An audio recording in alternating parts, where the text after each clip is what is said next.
എല്ലാവർക്കും സ്വാഗതം. ഗോവർദ്ധൻ ബാലചന്ദ്രനോട് ഇങ്ങനെ പറയുന്നുണ്ടായിരുന്നല്ലോ, ബാലേട്ടന് പേടിയൊന്നുമില്ലെങ്കിൽ ഷോപ്പ് തുറക്കാമെന്ന്. അപ്പോൾ ബാലേന്ദ്രൻ പറയും, എനിക്ക് പേടിയൊന്നുമില്ല, ഞാൻ പോലീസ് പ്രൊട്ടക്ഷൻ ആവശ്യപ്പെട്ടിട്ടുണ്ട് എന്ന് പറയും. അപ്പോൾ ഗോവർദ്ധൻ പറയും, എന്നാൽ പിന്നെ നാളെയോ മറ്റന്നാളോ ആയിട്ട് നമുക്ക് കടകളെല്ലാം തുറക്കാമെന്ന് പറയുന്നുണ്ട്. 19ഓളം ജോലിക്കാരുണ്ട്.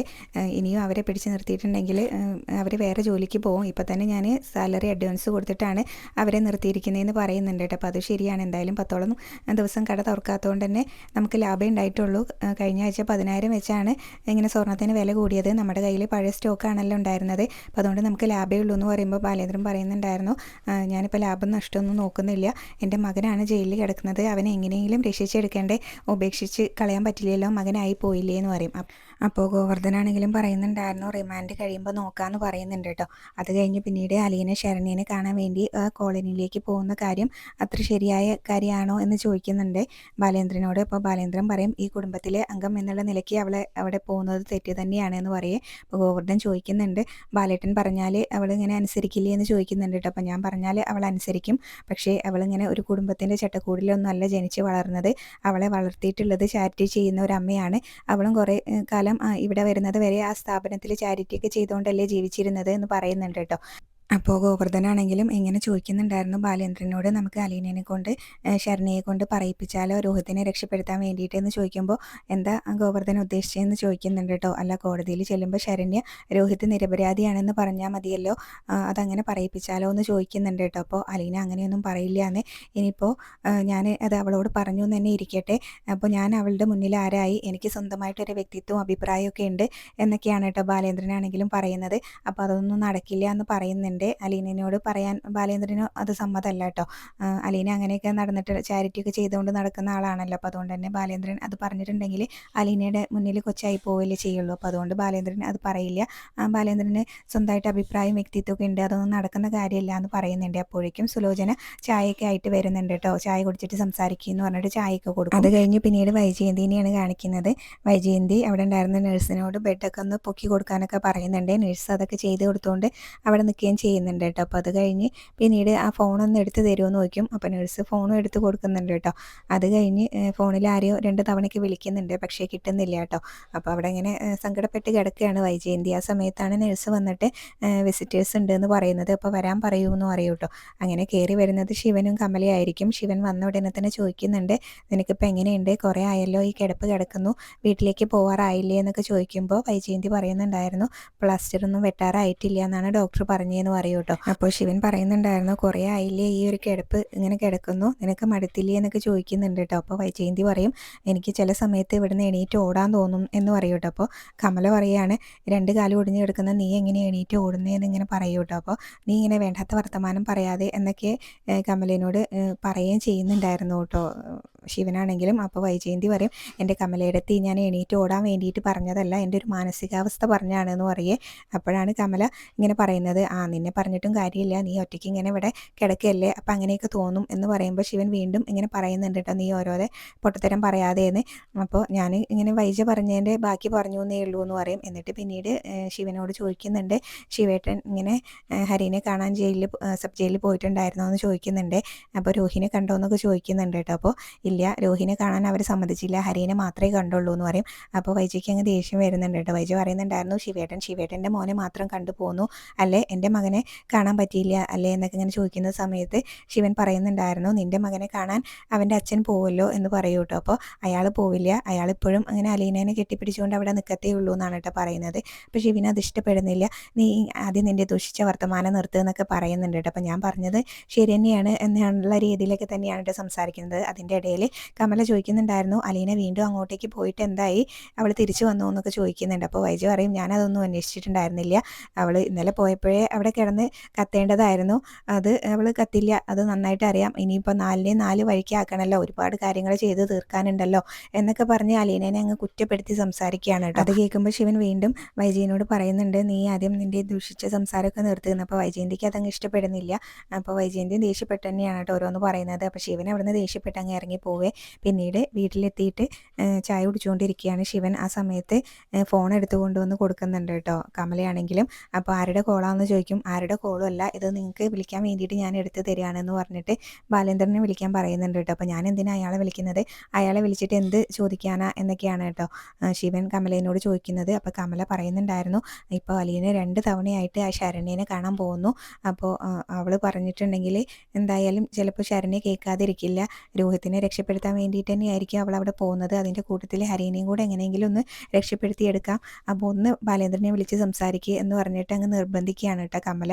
അപ്പോൾ എന്തായാലും പിന്നീട് വിളിക്കുക എന്ന് പറഞ്ഞ് അല്ലാതെ വേറെ വഴിയൊന്നും അവർ കാണുന്നില്ലല്ലോ. അപ്പോൾ അതുകൊണ്ട് തന്നെ പിന്നീട് കമല പറയുന്നത് കേട്ടിട്ട് ശിവൻ ബാലേന്ദ്രനെ വിളിക്കുന്നുണ്ട് കേട്ടോ. ബാലേന്ദ്രൻ കോൾ എടുക്കുന്നുണ്ട്.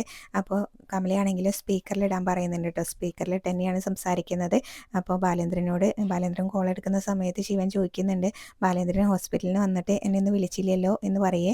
അപ്പോൾ വിളിച്ചിട്ട് എന്നാ പറയാനാ എന്നാണ് കേട്ടോ ബാലേന്ദ്രൻ ചോദിക്കുന്നത്. അപ്പോൾ ശിവൻ പറയും, ഇങ്ങനെ ചോദിക്കും, ഒന്നും പറയാനില്ലേ, നമ്മുടെ 2 മക്കളും ഇങ്ങനെ ജയിലിലാണ് കിടക്കുന്നത് എന്ന് പറയുമ്പോൾ ബാലേന്ദ്രൻ പറയുന്നുണ്ടായിരുന്നു, അതിപ്പോൾ ശിവേട്ടനും എനിക്കും അറിയാവുന്ന കാര്യം തന്നെയല്ലേ, അത് വീണ്ടും ചെണ്ടകുട്ടി ഇങ്ങനെ അറിയിക്കേണ്ട കാര്യമൊന്നുമില്ലല്ലോ എന്ന് പറയുന്നുണ്ട് കേട്ടോ. അപ്പോൾ അവരെ രക്ഷപ്പെടുത്തിയെടുക്കണ്ടേ എന്നൊക്കെ ശിവനും ചോദിക്കുന്നുണ്ട്. അപ്പോൾ ബാലേന്ദ്രൻ പറയും, ഞാൻ ആലോചിച്ചിട്ട് ഒരു വഴിയും കാണുന്നില്ല, ശിവേട്ടന് എന്തെങ്കിലും ഐഡിയ ഉണ്ടെങ്കിൽ അത് പറയേന്ന് പറയുന്നുണ്ട് കേട്ടോ. ശിവൻ പിന്നെ പറയുന്നുണ്ടായിരുന്നു, അവരെ ഇങ്ങനെ മക്കളായി പോയില്ലേ, അവരെ രക്ഷപ്പെടുത്തിയെടുക്കാഞ്ഞാൽ അവരുടെ ജീവിതം തന്നെ അടഞ്ഞു പോകുമെന്ന് പറയുകയാണേ. അപ്പോൾ എന്തായാലും പിന്നീട് രാജീവനും ഞാൻ നോക്കിയിട്ട് ഒരു വഴിയും കാണുന്നില്ല, പലരെയും ഞങ്ങൾ കണ്ടു നോക്കി, പക്ഷേ എല്ലാവരും അതിജീവിതയുടെ കൂടെയാണ്. ശരണ്യയുടെ വീട്ടുകാർക്ക് പൈസ കൊടുക്കാൻ വരെ നോക്കി, 1 കോടി രൂപ വരെ കൊടുക്കാൻ നോക്കി എന്ന് പറയുന്നുണ്ട്. അവർക്ക് കുടുംബക്കാർക്ക് ഏതാണ്ടൊക്കെ സമ്മതമാണ് എന്നൊക്കെ പറയുമ്പോൾ ബാലേന്ദ്രൻ പറയുന്നുണ്ടായിരുന്നു, അതൊന്നും ഇനി നടക്കില്ല, കാരണം പത്രത്തിലും ന്യൂസിലൊക്കെ ഇത്രയും വാർത്ത വന്ന സ്ഥിതിക്ക് അതൊന്നും നടക്കില്ല എന്ന് പറയുന്നുണ്ട് കേട്ടോ. ശിവൻ പറയുന്നുണ്ടായിരുന്നു, 4 ആളാണല്ലോ ഉണ്ടായിരുന്നത്, അപ്പോൾ ഒരാൾക്ക് 25 ലക്ഷം രൂപ വെച്ച് കൊടുത്താൽ 1 കോടി രൂപയായല്ലോ, അതെന്തായാലും അവർക്ക് സ്വപ്നം കാണാൻ പറ്റാത്തൊരു തുക തന്നെയാണ്. അവരിനി എത്ര തലമുറ നിന്ന് സമ്പാദിച്ചാലും അവർക്ക് അങ്ങനെ ഒരു തുക സ്വപ്നം കാണാൻ പോലും കിട്ടില്ല എന്നൊക്കെ പറയുമ്പോൾ ബാലേന്ദ്രൻ പറയുന്നുണ്ടായിരുന്നു, ഇനിയിപ്പോൾ അതൊന്നും നടക്കുന്ന കാര്യമല്ല, വേറെ എന്തെങ്കിലും പറയാനുണ്ടോ എന്ന് ചോദിക്കേ. അപ്പോൾ ശിവൻ പറയുന്നുണ്ടായിരുന്നു, ഞാൻ പറയാൻ വന്ന കാര്യം പറഞ്ഞില്ലല്ലോ എന്ന്. അപ്പോൾ എന്താണെന്ന് നോക്കിയോ കേട്ടോ. അപ്പോൾ അലീന ഇപ്പോൾ 2 തവണയായല്ലോ ആ ശരണ്യനെ കാണാൻ ആ കോളനിയിലേക്ക് പോകുന്നു. അപ്പോൾ അലീനയും ശരണ്യയും തമ്മിലൊരു ടൈപ്പ് ഉണ്ടാക്കിയിട്ടുണ്ടെങ്കിൽ നമുക്ക് മക്കളെ രക്ഷിച്ചെടുത്തൂടെ എന്നാണ് കേട്ടോ ചോദിക്കുന്നത് ശിവൻ. അപ്പോൾ ബാലേന്ദ്രൻ പറയുന്നുണ്ടായിരുന്നു, അതൊന്നും നടക്കുന്ന കാര്യമല്ല എന്ന് ചോദിക്കുന്നുണ്ട് കേട്ടോ. അപ്പോൾ കമല അതിൻ്റെ ഇടയിൽ കൂടെ ബാലേന്ദ്രനോട് ഓരോ കാര്യങ്ങൾ ചോദിക്കുന്നുണ്ട്. അപ്പോൾ ബാലേന്ദ്രന് കാര്യം മനസ്സിലായി, കമല പറഞ്ഞിട്ടാണ് ശിവൻ ഇങ്ങനെ ഓരോ കാര്യങ്ങൾ ചോദിക്കുന്നത് എന്നുള്ളത്. അപ്പോൾ ബാലേന്ദ്രനാണെങ്കിലും ശിവനോട് പറയുന്നുണ്ടായിരുന്നു, കമലേട്ടത്തി പറയുന്ന ഓരോ പൊട്ടത്തരം കേട്ടുകൊണ്ട് ശിവേട്ടനും എന്നോട് ഇങ്ങനെയൊന്നും സംസാരിക്കല്ലേ, എന്താ ശിവേട്ടന് കോമൺ സെൻസ് ഇല്ലേ എന്ന് ചോദിക്കുന്നുണ്ട് കേട്ടോ. അപ്പോൾ കമലയ്ക്ക് അതങ്ങ് ഇഷ്ടപ്പെടുന്നില്ല കേട്ടോ ബാലേന്ദ്രൻ അങ്ങനെ ചോദിക്കുന്നത്. അത് കഴിഞ്ഞ് പിന്നീട് ശിവൻ പറയുന്നുണ്ടായിരുന്നു, ഞാനിത് പറയാനാണ് വിളിച്ചത്, എന്തായാലും എന്നാൽ വെച്ചോ ബാലേന്ദ്രൻ വെച്ചോ, പിന്നെ വിളിക്കാമെന്ന് പറഞ്ഞിട്ട് കോള് കട്ട് ചെയ്യൂ കേട്ടോ.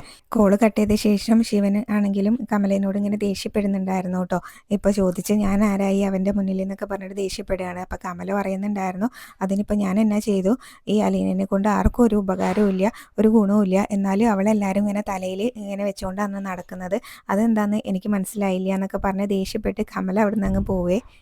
അത് കഴിഞ്ഞ് പിന്നീട് ബാലേന്ദ്രൻ കൊല്ലപ്പള്ളിയിലേക്ക് വരുന്നതാണ് കേട്ടോ കാണിക്കുന്നത്. ബാലേന്ദ്രൻ കാറ് നിർത്തി ഇറങ്ങുന്ന സമയത്ത് മനു മുകളിലെ ബാൽക്കണിയിൽ നിൽക്കുന്നുണ്ടാവും.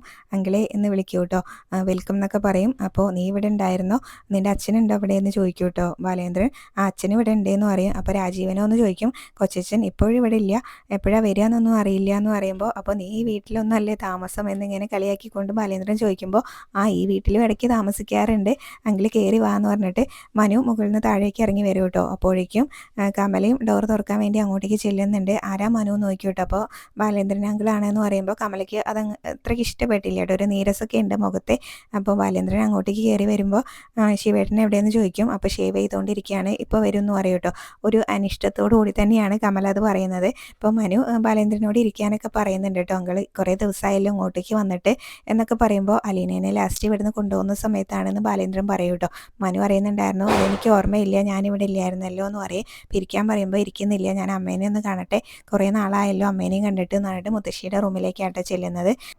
മുത്തശ്ശിക്കും ബാലേന്ദ്രനെ കാണുമ്പോൾ ഒരു അതിശയമാണ് കേട്ടോ. ബാല നീയോ എന്നിങ്ങനെ ചോദിക്കുന്നുണ്ട്. അപ്പോൾ ബാലേന്ദ്രൻ മുത്തശ്ശീനോട് വിശേഷമൊക്കെ ചോദിക്കും. അമ്മയ്ക്ക് ഇവിടെ സുഖമാണല്ലോ അല്ലേ എന്നൊക്കെ ഇങ്ങനെ ചോദിക്കും കേട്ടോ. ഒന്നിങ്ങനെ ആക്കിക്കൊണ്ടാണ് ചോദിക്കുന്നത്. അപ്പോൾ നീ എന്താ ബാല അങ്ങനെ ചോദിക്കുന്നത് എന്നിങ്ങനെ ചോദിക്കുന്നുണ്ട്.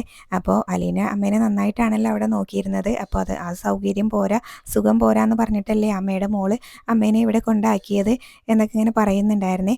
അമ്മ കാര്യങ്ങളൊക്കെ അറിഞ്ഞായിരുന്നോ, അമ്മയുടെ കൊച്ചുമക്കൾ രണ്ടുപേരും ജയിലിലാണ് എന്നൊക്കെ ഇങ്ങനെ പറയുമ്പോൾ മുത്തശ്ശി ചോദിക്കുന്നുണ്ടായിരുന്നു, നീ എന്തിനാ ബാല അപ്പം അതൊക്കെ എന്നോട് പറയുന്നത്, എനിക്കൊന്നും അറിയണ്ട, അങ്ങ് പോയാൽ മതി എന്നിങ്ങനെ മുത്തശ്ശി പറയൂ കേട്ടോ. അപ്പോൾ ബാലേന്ദ്രൻ കളിയാക്കിക്കൊണ്ട് ഇങ്ങനെ പറയുകയാണ്, അങ്ങനെയൊന്നും പറയാതെ തലയിലെഴുത്ത് മുഴുവൻ അനുഭവിക്കാതെ ആർക്കും ഇവിടുന്ന് പോകാൻ പറ്റില്ല എന്നൊക്കെ ഇങ്ങനെ ബാലേന്ദ്രൻ പറയുന്നുണ്ടായിരുന്നു കേട്ടോ. ഓരോരുടെ ഭാഗത്ത് നിൽക്കുമ്പോൾ അവരവരുടെ ഭാഗവും മറുവശത്ത് നിൽക്കുന്നവരും ശരിയാണോ എന്നൊക്കെ നമ്മളൊന്ന് ആലോചിക്കണം എന്നൊക്കെ ഇങ്ങനെ ബാലേന്ദ്രൻ പറയുന്ന സമയത്ത് മുത്തശ്ശി പറയുന്നുണ്ടായിരുന്നു, എല്ലാവരുടെ ഭാഗത്തും തെറ്റുണ്ടെന്ന് തന്നെയാണ് ഞാൻ മനസ്സിലാക്കുന്നത് എന്നിങ്ങനെ പറയുന്നുണ്ട് കേട്ടോ. അത് കഴിഞ്ഞ് ബാലേന്ദ്രനാണെങ്കിലും അവിടെ ഇങ്ങനെ ഇരിക്കും. എന്നിട്ട് പറയുന്നുണ്ടായിരുന്നു, ഒരാളുടെ ഭാഗത്തേക്ക് നമ്മൾ നിൽക്കുന്ന സമയത്ത് അയാളുടെ ഭാഗത്ത് ശരിയുണ്ടോ, നമ്മളുടെ ഭാഗത്ത് ശരിയുണ്ടോ എന്നൊക്കെ നമ്മൾ ചിന്തിക്കുന്നത് ഒന്ന് നല്ലതായിരിക്കും.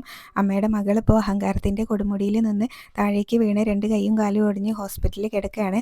അമ്മയ്ക്ക് കാണാൻ പറ്റിയിട്ടുണ്ടാവില്ല, അമ്മേനെ ആരും ഹോസ്പിറ്റലിലേക്ക് കൊണ്ടുപോയിട്ടുണ്ടാവില്ലല്ലോ എന്നൊക്കെ ഇങ്ങനെ പറയുമ്പോൾ മുത്തശ്ശിയാണെങ്കിലും ഇങ്ങനെ പറയുന്നുണ്ടായിരുന്നു, വൈജയനെ ആദ്യം മുതലേ നീ ഇങ്ങനെ നിലയ്ക്ക് നിർത്തണമായിരുന്നു എന്ന് പറയുന്നുണ്ട് കേട്ടോ. ഇനിയിപ്പോൾ വൈജയ എന്തെങ്കിലും തെറ്റ് ചെയ്തു എന്ന് വിചാരിച്ച് അറിവില്ല നീ അത് ക്ഷമിച്ചു കൊടുക്കല്ലേ വേണ്ടത് എന്നിങ്ങനെ പറയുമ്പോൾ ബാലേന്ദ്രന് അതങ്ങ് ഇഷ്ടപ്പെടുന്നില്ലേ. ബാലേന്ദ്രൻ പറയുന്നുണ്ടായിരുന്നു, കല്യാണത്തിന് മുന്നേ പിഴച്ചു പോയ അവൾക്ക് നല്ലൊരു കുടുംബജീവിതം നല്ലൊരു ഭർത്താവിനെയും കിട്ടുമ്പോൾ അമ്മ ഇങ്ങനെ അത് കെടാവിളക്ക് പോലെ കാത്തു സൂക്ഷിക്കേണ്ടത് എങ്ങനെയാണെന്ന് പൊന്നുമോൾക്ക് പറഞ്ഞു കൊടുത്തില്ലായിരുന്നോ എന്ന് ചോദിക്കും കേട്ടോ. അപ്പോൾ മുത്തശ്ശിക്കാണെങ്കിൽ ആകെ സങ്കടം ഒക്കെ വരുന്നുണ്ട്. ബാലേന്ദ്രൻ്റെ മുഖത്തേക്ക് നോക്കുന്നൊന്നുമില്ല കേട്ടോ. എന്നിട്ട് ഇങ്ങനെ പറയുന്നുണ്ട്, നീ ഇതെല്ലാം മനസ്സിൽ വെച്ചുകൊണ്ടാണല്ലോ ഇതുവരെ നടന്നിരുന്നത് എന്ന് പറയുമ്പോൾ എനിക്കൊന്നും അറിയില്ലായിരുന്നു, ഈ അടുത്ത കാലത്താണ് ഞാനിതെല്ലാം അറിഞ്ഞത്. പാമ്പ് ഇങ്ങനെ പുറത്തുനിന്ന് ഇങ്ങനെ പൊത്തുനിന്ന് എഴഞ്ഞു വരുന്ന പോലെ ഇപ്പോഴല്ലേ അതൊക്കെ പുറത്തേക്ക് ചാടുന്നത്. ഞാൻ ആകെ ഒരു തെറ്റ് മാത്രമേ ചെയ്തിട്ടുള്ളൂ, ആശിച്ച പെണ്ണിനെ സ്വന്തമാക്കി എന്നുള്ളൊരു തെറ്റ് മാത്രം. പക്ഷേ ഒരു കുടുംബം മുഴുവൻ എന്നെ ചതിക്കാൻ വേണ്ടി കൂട്ടുനിന്നു എന്നുള്ളത് ഞാൻ ഇപ്പോഴാണ് അറിഞ്ഞത്. ഇപ്പോഴല്ലേ പാമ്പ് പൊത്തുനിന്ന് എഴഞ്ഞു വരുന്ന പോലെ ഓരോന്നായിട്ട് ഇങ്ങനെ പുറത്തേക്ക് വരുന്നത് എന്നൊക്കെ ഇങ്ങനെ പറയുകയെ. മുത്തശ്ശിക്ക് ഒന്നും പറയാനില്ല കേട്ടോ. തലയും താഴ്ത്തി ആകെ സങ്കടപ്പെട്ട് ഇങ്ങനെ ഇരിക്കുകയാണ്. ബാലേന്ദ്രൻ്റെ മുഖത്തേക്ക് പോലും നോക്കുന്നില്ല കേട്ടോ മുത്തശ്ശി. അപ്പോൾ ഇത്രയൊക്കെയാണ് ഇന്നത്തെ എപ്പിസോഡിൽ കാണിച്ചിട്ടുണ്ടായിരുന്നത്. പിന്നീട് പ്രമോ കാണിക്കുന്നുണ്ട്. ബാലേന്ദ്രനോട് കമല വീണ്ടും ചോദിക്കുന്നുണ്ടായിരുന്നു, അലീന ശരണേനെ കാണാൻ വേണ്ടിയിട്ട് ഇപ്പോൾ 2-3 തവണ ആ കോളനിയിലേക്ക് പോയല്ലോ, അലീന വിചാരിച്ചാൽ ഒന്നും നടക്കത്തില്ല എന്ന് ചോദിക്കുന്നുണ്ട് കേട്ടോ. അപ്പോൾ ബാലേന്ദ്രൻ പറയും, അലീനേനെ ആ പണിക്കൊന്നും കിട്ടത്തില്ല എന്ന് പറയേ. അപ്പോൾ കമല പറയുകയാണ്, സ്വന്തം കുടുംബക്കാരോട് കൂറും നന്ദി ഉണ്ടെങ്കിൽ അവളിങ്ങനെ അറിഞ്ഞുകൊണ്ടെല്ലാം ചെയ്തേനെ എന്നിങ്ങനെ പറയുമ്പോൾ ബാലേന്ദ്രൻ ചോദിക്കുന്നുണ്ടായിരുന്നു, ഏതാണ് അലീനയുടെ സ്വന്തം കുടുംബം, ഇതാണോ അതോ കടപ്പാട്ടൂരാണോ എന്നിങ്ങനെ ചോദിക്കും കേട്ടോ. അപ്പോൾ ശിവൻ ഒന്നും മിണ്ടാതെ നിൽക്കുകയാണ്. പിന്നീട് മനുവിനോടാണെങ്കിലും ബാലേന്ദ്രൻ പറയുന്നുണ്ടായിരുന്നു, നിൻ്റെ അച്ഛന് ആത്മാഭിമാനത്തിൻ്റെ വില എന്താണെന്നൊന്നും അറിയില്ല എന്നിങ്ങനെ പറയുകയും ചെയ്യുന്നുണ്ട്. അപ്പോൾ ഇത്രയൊക്കെയാണ് പ്രമോല് കാണിച്ചത്.